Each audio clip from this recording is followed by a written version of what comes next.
So hello and welcome again on my YouTube channel. मेरा नाम है शिवम शर्मा। मेरे चैनल स्टडी सेंटर पे आप सभी लोगों का बहुत बहुत स्वागत है। साथियों, जैसा कि आप सभी लोगों को पता है कि यूपी पीसीएस परीक्षा जो कि अब डिले हो गई है ना, तो अब ये परीक्षा शायद दिसंबर में होने वाली है, ऐसे कयास लगाए जा रहे हैं। बट अभी तक कोई ऑफिशियल नोटिस नहीं आया है, तो अभी हमें अपनी पढ़ाई में बिल्कुल भी ढील नहीं डालनी है, याद रखिएगा। देखिए, उसके बाद फिर दिसंबर में ही यूपीपीएससी आरओ एआरओ की परीक्षा लगी हुई है, तो आप लोग इस समय करंट पर बिल्कुल फोकस्ड रहिए, बिल्कुल बिल्कुल फोकस्ड रहिए, इधर उधर बिल्कुल भी ध्यान मत लगाइए। देखिए, परीक्षा आगे पीछे होती रहती है, यूट्यूब चैनल पे लोग अपना बताते रहते हैं, सुनिए, लेकिन बहुत ज़्यादा डिस्ट्रैक्ट मत होइए, क्योंकि इस समय भटकाव बिल्कुल भी आपके लिए उचित नहीं है। ठीक है, मैंने जैसे कि आप लोगों को बताया था कि करंट अफेयर्स की क्लासेस चल रही हैं, जितनी भी क्लासेस चल रही हैं उनको थोड़ा सा कवर कीजिए। इनसे कुछ मैंने आपको बताया था कि इंपॉर्टेंट चीज़ें आपको मिलेंगी। अच्छा, मेरी ये क्लासेस की खासियत मैंने आपको बताई थी कि बिल्कुल भी आपको कॉपी कलम लेकर के बैठने की आवश्यकता नहीं है। मैं इस कंटेंट को आपके दिमाग में उतारने का प्रयास करूंगा। ठीक है, तो जल्दी से जुड़ जाइए हमारे साथ इस वीडियो में। आज की क्लास में हम जनवरी के कुछ इंपॉर्टेंट करंट अफेयर्स लेकर के आए हैं, तो उस पर चर्चा हम लोग कर लेंगे। तो देखिए साथियों, क्या है कि 1 जनवरी 2024 को कौन दूसरे कार्यकाल के लिए कांगो के राष्ट्रपति चुने गए। देखिए, ये होता क्या ना, इनसे क्वेश्चंस बनते हैं।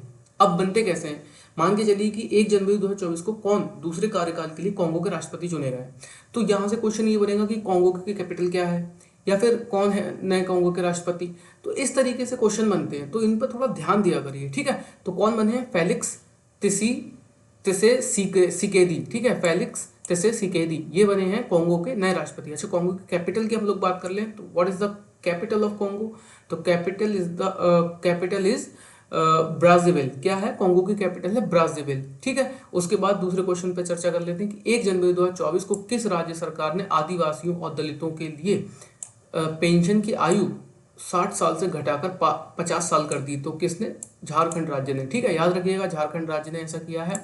अच्छा, झारखंड राज्य की बात कर लेते हैं। अभी काफी उठापटक झारखंड राज्य में चली थी। इस समय वर्तमान में इनके सीएम कौन है, हेमंत सोरेन, याद रखिएगा। ठीक है, कैपिटल क्या है झारखंड की, तो कैपिटल है रांची, याद रखिएगा, दोनों यहाँ से आते हैं। ठीक है, उसके बाद 1 जनवरी 2024 को महाराष्ट्र की पहली महिला डीजीपी कौन बनी है, रश्मि शुक्ला, याद रखिएगा, वेरी इंपॉर्टेंट। देखिए, आजकल क्या है ना, महिलाओं को जो है बहुत ज़्यादा प्रमोट भी किया जा रहा है, और चूंकि महिलाएं हर क्षेत्र में काफ़ी अच्छा काम कर रही हैं, तो इनसे मैं मतलब ये क्वेश्चन के परिप्रेक्ष्य से कह रहा हूँ। देखिए, क्योंकि क्वेश्चन इनसे बनने की संभावना अब ज़्यादा रहती है, तो ये क्वेश्चन बनने की बहुत ज़्यादा संभावना है, क्योंकि ये पहली, और जब भी पहली की बात आती है ना, कोई भी चीज़ पहली बार होती है, तो वो क्वेश्चन बनने की संभावना ज़्यादा हो जाती है। तो पहली कौन बनी है डीजीपी महाराष्ट्र की, रश्मि शुक्ला, याद रखिएगा। ठीक है, अब बात कर लेते हैं महाराष्ट्र के सीएम कौन है, तो एकनाथ शिंदे।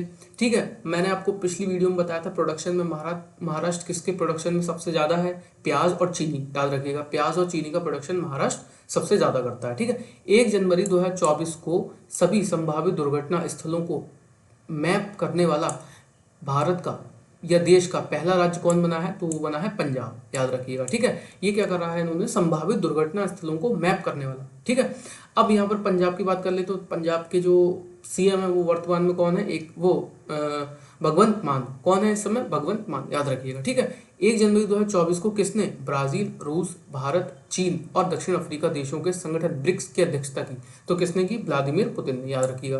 व्लादिमीर पुतिन बहुत वेरी फेमस, क्योंकि अभी इस समय रशिया और यूक्रेन वॉर भी चल रहा है, इस वजह से व्लादिमीर पुतिन बहुत ज़्यादा फेमस है। ठीक है, याद रखिएगा, ब्रिक्स की अध्यक्षता किसने संभाली थी, व्लादिमीर पुतिन ने। अच्छा, मैंने आपको बताया था, देखिए मेरी वीडियोस बहुत शॉर्ट रहेंगी, 10 मिनट की मैक्सिमम या 12 मिनट की मैक्सिमम, तो इन वीडियोस को आपको कहीं भी नोट डाउन करने की आवश्यकता नहीं है। ठीक है, कहीं भी आपको नोट नहीं करना, सिर्फ और सिर्फ अपने दिमाग में उतारिए चीज़ों को। ठीक है, बिल्कुल भी नोट डाउन मत कीजिए, सिर्फ और सिर्फ दिमाग में उतारते चलिए।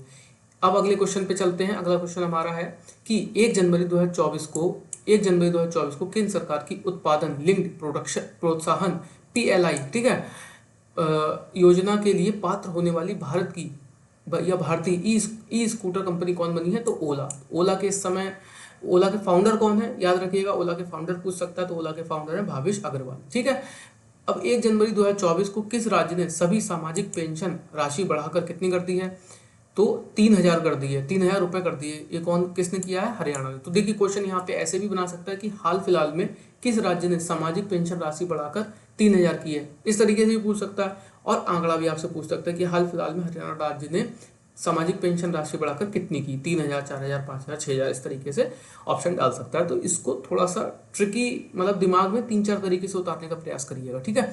फिर 1 जनवरी 2024 को कोटक महिंद्रा बैंक के एमडी एंड सीईओ की कमान किसने संभाली है, तो जनवरी में किसने संभाली, अशोक वासवानी ने, याद रखिएगा, ठीक है। फिर 1 जनवरी 2024 को किसने power grid corporation of India CMD का पदभार ग्रहण किया है, तो रविंद्र कुमार त्यागी। ये इतना इंपॉर्टेंट नहीं है और ना ही ये सीईओ वाला इतने इंपॉर्टेंट है, बाकी ऊपर के जो क्वेश्चन है वो ज़्यादा इंपॉर्टेंट है, बट हाँ ये भी आप याद रखिएगा, ठीक है। फिर उसके बाद अगला क्वेश्चन है कि 1 जनवरी 2024 को किस राज्य सरकार ने हट्टी समुदाय को एसटी का दर्जा दिया। देखिए ये इंपॉर्टेंट हो जाता है क्वेश्चन, जब कभी भी ऐसे दर्जे दिए जाते हैं, जैसे इन्होंने क्या किया है, एक हट्टी समुदाय को एसटी का दर्जा दिया, तो ये कहाँ दिया गया है, हिमाचल प्रदेश में, ठीक है, याद रखिएगा, ठीक। फिर उसके बाद 1 जनवरी 2024 को किस राज्य ने बेरोजगार स्नातकों और डिप्लोमा धारकों को वित्तीय सहायता हेतु युवा निधि योजना शुरू की, तो किसने शुरू की है, कर्नाटक में, इंपॉर्टेंट है, याद रखिएगा, ठीक है।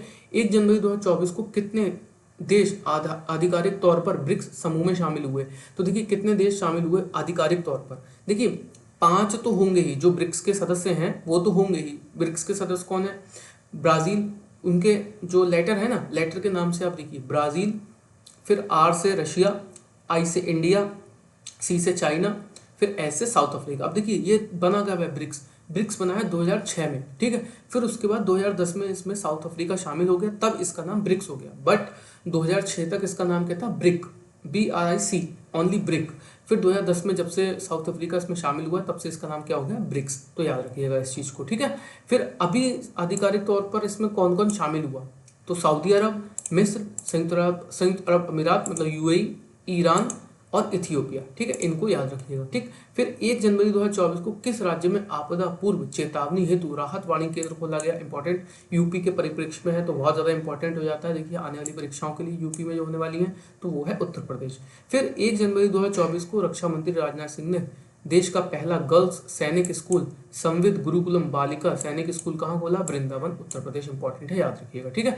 फिर उसके बाद 1 जनवरी 2024 को कौन सा दिवस मनाया गया, फिर नव वर्ष वैश्विक परिवार दिवस, ठीक है, याद रखिएगा, इंपॉर्टेंट है। अब मैं आपको एक क्वेश्चन दे रहा हूँ कि बताइए उत्तर प्रदेश दिवस कब मनाया जाता है, ठीक है, ये कमेंट करके कमेंट बॉक्स में इसका आंसर जरूर दीजिएगा, ठीक है। तो आज की वीडियो में हमारा इतना ही था और अगली वीडियो के साथ मिलते हैं जल्दी, तो अभी के लिए धन्यवाद।